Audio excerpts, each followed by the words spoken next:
I've gotten to a point to where, I've always said on the air that all I am is a reader of the signposts. And I'm just saying, here's the mile marker. Here's the time to the next exit. But I've said at some point, we're out of exits and it's just going to go over the cliff. And that'll be an interesting ride. And we're there to where there are exits, but only with God.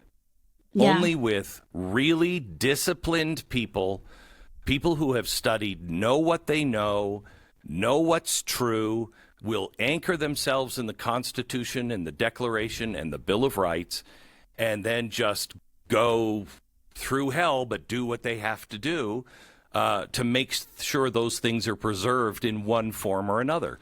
And we've had some bouts with suicide in my family from the beginning, and then I've had 3 of my 4 children have serious bouts with them. I took one of my children to a psychiatrist who I thought at first, I heard he was the best, and I thought when I heard him, I was like, "You're insane," and he said, "Your son knows what you're afraid of," and he said, "You got to get past that." He said, "So what are you afraid of?" And my wife and I looked at him and went, "I don't know, that he's dead." And he said, "Okay, so let's play this out. They commit suicide. What do you do?" And we're just like, "Well, we mourn, and then what?" "Well, we probably blame it on each other for a while, because we don't know how to deal with it. But then we get help, and then we get through it, and then we probably, I don't know, write a book about our son and suicide, and then we probably do a tour, and we try to help other people." And he said, "So you make it?" And we were like, "Yeah, of course we make it, but we don't want that." And he's like, "You need to tell him now you're not afraid of it. That's his decision. You're not afraid of it." And we were like, Wow. Wow. Wow. "No, right. I don't think so." Yeah, it was terrifying. And so he brought my son in, and we sat down, and he said, "Let's just play this out. You're dead. What happens to you?" "Well, nothing. I'm dead."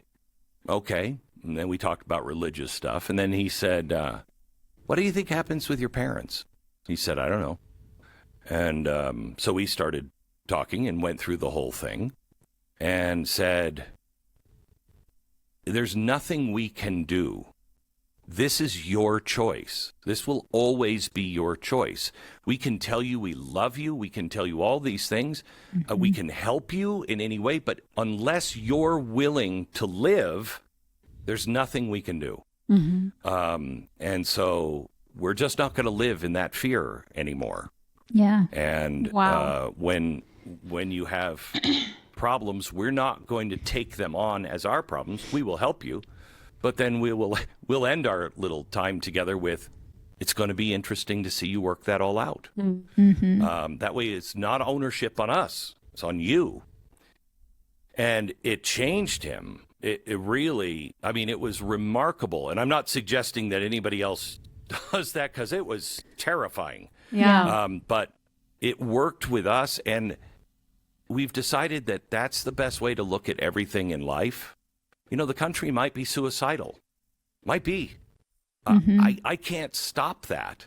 I can do my part, but unless the country wants to wake up from this insanity, it will commit suicide. And it's going to be interesting to see how Americans work this out. And a lot of people are making tough decisions. Am I going to file for bankruptcy? Am I going to have to sell off some assets? Like, what am I going to do to get myself out of debt? We have help. Our sponsor, You've heard us talking about Pivotal Debt Solutions before. They now have a new name. They are called Zero Debt USA. Same great company. They are experts at using really aggressive strategies to end your debt a lot faster, a lot easier than you ever thought possible. They can eliminate interest. They can find programs that will actually write off your balances so that you owe less. They can stop the threatening phone calls and letters from collection agencies. They can do it, by the way, without you having to file for bankruptcy or without you having to take out even additional loans if you've already taken loans out already. They've got professional support with certified debt specialists. You can access your portal through them online 24/7. There are no upfront fees. This is a really great company that can help you if you are on the struggle bus, and there is no shame in being on that bus. Before you do anything rash, just at least talk to them, okay? Find out how fast they can help you by just visiting zapmydebt.com. Zapmydebt.com. And then there's like a how did you hear about us box when you sign up.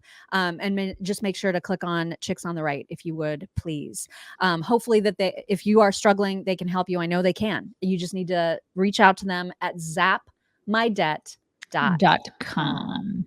This is one of the reasons that I love you, is because you're vulnerable. You're not screamy. There are a lot of screamy people out there and doing what we do. There are a lot of and there's I always feel like I'm a screamer. There's a space for that. You have more of a gentle, like a cerebral, gentle way about you. And do you find that to be difficult, like to be vulnerable and to share personal stuff? Because we just kind of started in the past couple of years doing more of that. That's because it's hard to put yourself out there and to share personal stuff. So I have a really interesting, I can't relate and tell you because I didn't start doing that. I started in radio when I was 13. And I worked all the time. So my best friend was the microphone. Yeah. And I could say anything into it and it won't reject me. The audience might, but it won't. Mm-hmm. And so I've always talked about personal things, but what happened in 1995 probably was I was doing top 40 morning radio, and I couldn't play Britney Spears one more second, and I just hit you, baby, one more time. I got to the point to where I would say, yeah, just one more time. One more time. Right. I got to the point to where this is how I would DJ the records. It'd say, here's another super, super classic from What's Her Face. And all of the songs were that, because I just didn't care. And I didn't care if anybody fired me. And I couldn't do it anymore. But we were talking about something on the air, and it was an event of something. It might have been the Clinton scandal or something. And a caller said, "What do you know? You're Mr. Goody Two-Shoes." Because I was known at the time as clean cut, all-American, blah, blah, blah. That was the image that had been created. But I was a raging alcoholic for most of it, and just not a good guy. And they said, "What do you know? You're Mr. Goody Two-Shoes." And I said, let me tell you something. And the whole room stopped. Everybody's like, oh, dear God, what is he going to say? Here we go. And I said, you don't know me. Nobody knows me. Let me tell you about me. And I was actually, in a way, I think, trying to end my radio career. But the opposite happened. People started coming up to me and saying, I cannot believe you said what you said about yourself. And then they look around and go, but let me tell you, brother, I've been there. I know what you're talking about. Yeah. Mm-hmm. And we were all hiding from our darkest selves when we're all struggling with the same basic things. Yeah. And so if you're willing to be completely honest and say, yep, this is who I am, like it or not, there's parts of me I really don't like, but that's who I am. And your audience understands you. They know generally speaking, when you're telling the truth, Mm-hmm. you know, because they'll find all these inconsistencies and be like, wait a minute.